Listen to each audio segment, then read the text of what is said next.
I thought it was just a show, a clever illusion. But his magic wasn't just on stage, it worked on me too. I've always been a realist. Numbers, facts, and logic were my comfort zone.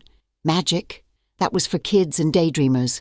Tricks might be clever, but they weren't real. So when my best friend begged me to go to a magician's show one Friday night, I rolled my eyes and reluctantly agreed. "You'll love it," she said, dragging me into the crowded theatre. "He's incredible, and not bad to look at either." The theatre was buzzing with excitement, the kind of energy that felt infectious even to someone as skeptical as me. The stage was set with a single spotlight, casting shadows on a simple wooden table, holding a deck of cards and a top hat. Minimalist but effective. Then he appeared. The magician stepped into the light, and the room seemed to collectively hold its breath. He wasn't what I expected. No sequined jacket, no exaggerated gestures. Instead, he wore a sharp black suit with a hint of vintage flair, his dark hair slightly tousled, as if he'd just walked off the pages of a classic novel. His smile wasn't just confident, it was disarming, like he already knew what you were thinking and was one step ahead. "Ladies and gentlemen," he began, his voice smooth and low, drawing us in like a spell. "Tonight isn't about tricks, it's about possibility. Magic, after all, isn't about fooling the eye, it's about making the heart believe." I almost rolled my eyes again, but something about the way he spoke made me pause. He didn't sound like a showman putting on a rehearsed act. He sounded sincere. The show began, and I couldn't help but be drawn in. His sleight of hand was flawless, each movement impossibly smooth. Cards appeared and vanished, coins floated through the air, and even the most skeptical part of me had to admit, he was good. Then, midway through the show, he stopped and scanned the audience. His gaze landed on me. "You," he said, pointing directly at me. "What's your name?" My heart jumped. "Avery," I said, my voice a little shakier than I liked. "Well, Avery, would you do me the honor of joining me on stage?" The crowd cheered, and before I could protest, my best friend was nudging me forward. I climbed the steps, feeling every pair of eyes in the room on me. He smiled as he held out a deck of cards. "Pick one," he said softly, his eyes meeting mine with an intensity that made the rest of the room fade away. I pulled a card from the deck, a simple 6 of hearts. Somehow, without ever touching the card, he guessed it correctly, and then turned it into a rose right in front of me. The crowd erupted into applause, but I barely noticed, because for the first time in my life, magic didn't feel fake, it felt real. And it wasn't just the trick, it was him. After that first trick, I couldn't get him out of my head. It wasn't just the magic, it was him. There was something about the way he moved, how his hands seemed to weave invisible threads that made the impossible feel tangible. And when his eyes locked with mine during the show, I felt like I was the only person in the room, like every illusion was meant just for me. I told myself it was just a lingering thrill, the high of the performance, but when I found myself checking the theatre's website for the next show, I knew it was more than that. The next time I saw him perform, I paid closer attention. He wasn't just executing tricks, he was creating moments. He had a way of making every person in the audience feel like they were part of something magical, like the world made sense in ways we'd forgotten. I didn't expect to end up backstage after the show. My best friend, determined as ever, found a way to charm the stage manager into letting us meet him. When we stepped into the small green room, he was leaning over a table, his hands shuffling a deck of cards effortlessly. Up close, the air of mystery around him was even more pronounced. "Is this where the real magic happens?" I joked, trying to sound casual despite the sudden pounding in my chest. He looked up and smiled, that same disarming grin from the stage. "Magic's everywhere," he said, straightening. "The trick is knowing how to see it." I raised an eyebrow. "So, what's the secret? How do you make people believe in something that isn't real?" He paused, his expression softening. "Magic isn't about deception," he said. "It's about connection. You show someone something they don't expect, something they can't explain, and for a moment they feel wonder. That's real, even if the trick isn't." I didn't know what to say. His words carried a weight I hadn't expected, as if he'd spent years crafting more than just illusions.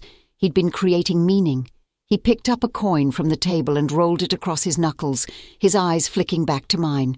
"You seem like someone who doesn't believe in much magic," he said, his tone teasing.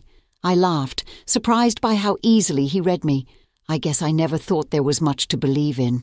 "Well, Avery," he said, flipping the coin and catching it midair, "maybe you just haven't been looking in the right places." In that moment, I realized something. The pull I felt toward him wasn't just about his tricks. It was the way he saw the world, how he made the ordinary extraordinary.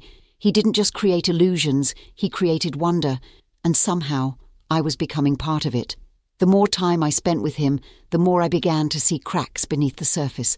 On stage, he was confident and magnetic, every movement calculated to captivate. But offstage, the man behind the tricks wasn't as invincible as he seemed. It started with little things. Late-night texts that went unanswered, excuses about being too busy to meet, or moments when his smile didn't quite reach his eyes.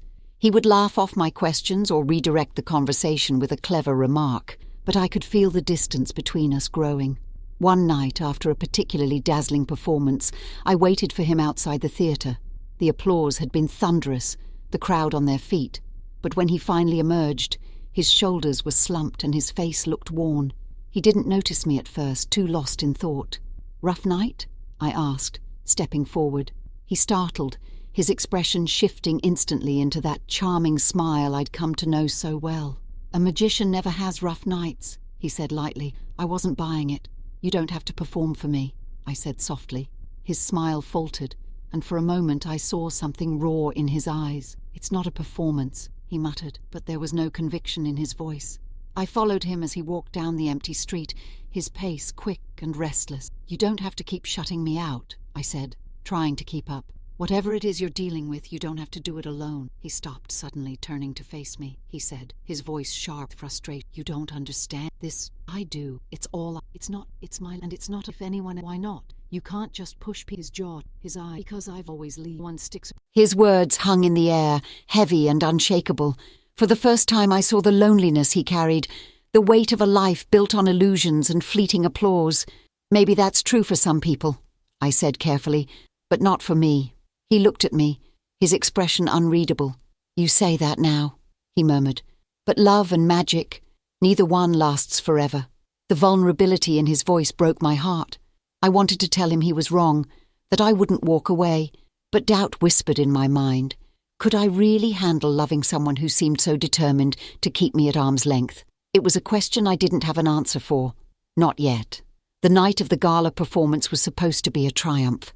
It was his biggest audience yet, a packed house filled with critics, celebrities and fans who had paid handsomely to see his magic come to life. The stakes were higher than ever, but he had assured me he was ready.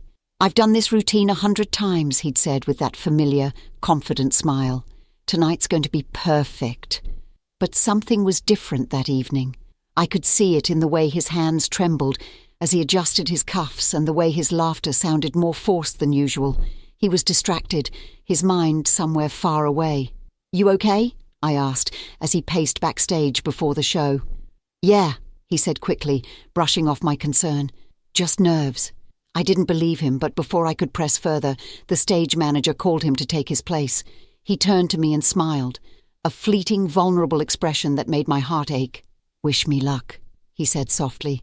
"You don't need it," I replied. "You've got this." But as the show unfolded, it was clear that something was wrong. His usual precision was missing, his movements slightly off. A card trick went awry when he dropped the deck, and the audience murmured in confusion.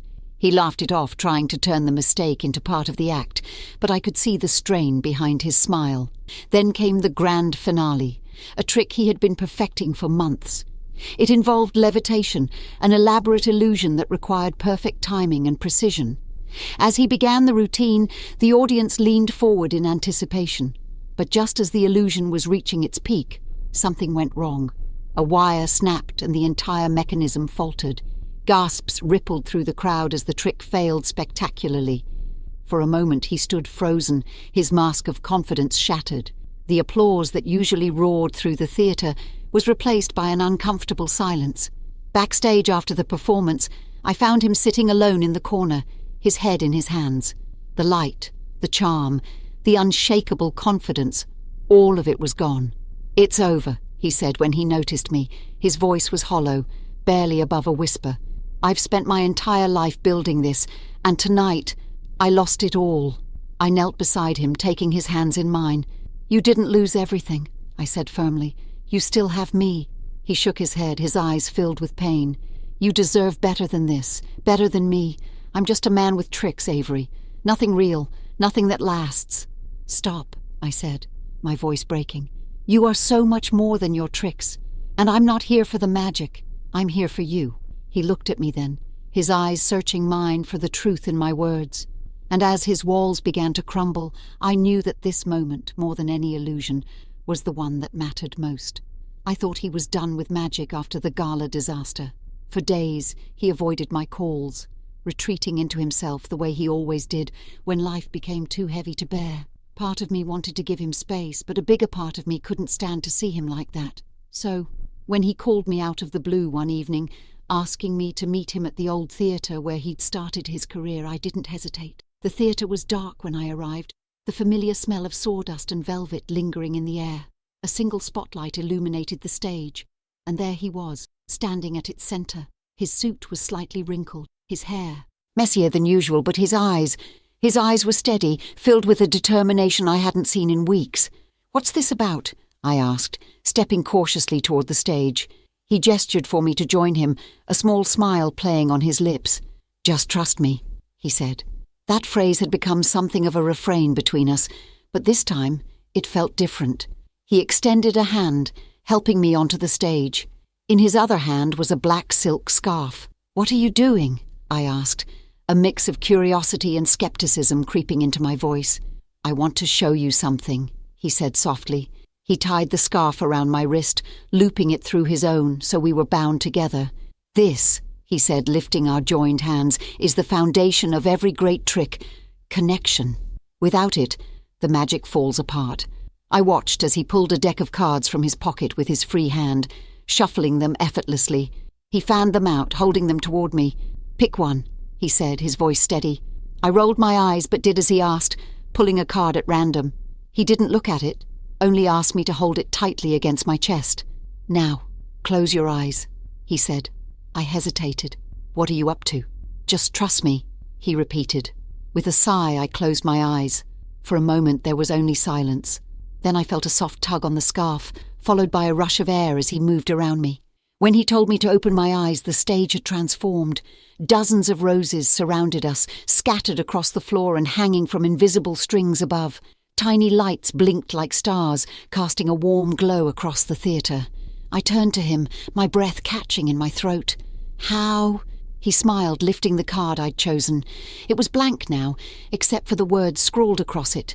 "You're my greatest magic." The world seemed to stop as he took my hand again. "The magic wasn't in the tricks, Avery," he said. "It was in you. You're the one who made me believe again." And in that moment I understood. Love was the greatest illusion of all, and the most real thing I'd ever known. After the night of his grand gesture, something shifted between us. The walls he had so carefully constructed, the ones that kept everyone out, were gone, and for the first time I truly saw the man behind the magic. He was vulnerable and flawed, but he was real, and that made him more extraordinary than any illusion. We spent more time together, and I began to understand his world in ways I hadn't before.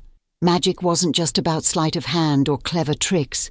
It was his way of connecting with people, of giving them something to believe in, even for a fleeting moment. But it was also a world of loneliness, long hours of practice, and the crushing weight of constant expectation. It wasn't easy balancing his dazzling world of illusion with my own grounded reality. There were moments when I struggled to keep up, when his late nights at the theatre and whirlwind ideas made me feel like I was standing still. And there were times when he felt like he didn't belong in my more structured life, where plans and predictability reigned. But we learned to compromise. He began to share his struggles with me, the pressure to outdo himself with every performance, the fear of being forgotten once the applause faded. And I opened up about my own fears, of losing him to the magic, of not being enough for someone who spent his life chasing the extraordinary. Together, we found a rhythm. I started helping him with his shows, not on stage, but behind the scenes. I learned the secrets behind his tricks, not to ruin the wonder, but to understand the care and creativity that went into each performance. And in return, he made time for my world, joining me for quiet evenings at home and meeting my friends who once doubted us. One night, as we sat on the roof of the theatre after a show, he turned to me with a soft smile. "You know, Avery," he said, "magic is like love. It doesn't make sense. It defies logic. But when it's real, it changes everything." His words stayed with me, and I realized he was right. Love, like magic, wasn't about perfection or certainty. It was about belief. It was about seeing something beautiful and choosing to hold on to it, even when the world told you it wasn't possible. In time, his shows grew more personal, infused with the same vulnerability he had shown me. The audiences noticed, and so did I. The man who once hid behind illusions was now using them to share his truth, and it made his magic more powerful than ever. And as I stood by his side, watching him weave wonder into the world, I realized something. The greatest trick he ever pulled wasn't an illusion. It was teaching me how to believe. In magic, in love, and in us. Do you believe in the magic of love? Have you ever been captivated by someone who changed the way you see the world? Share your stories or thoughts in the comments below. I'd love to hear them. If this story touched your heart, don't forget to like, subscribe, and hit the notification bell to stay updated on more enchanting tales of love, wonder, and connection. And share this video with someone who still believes in a little bit of magic. You might just make their day.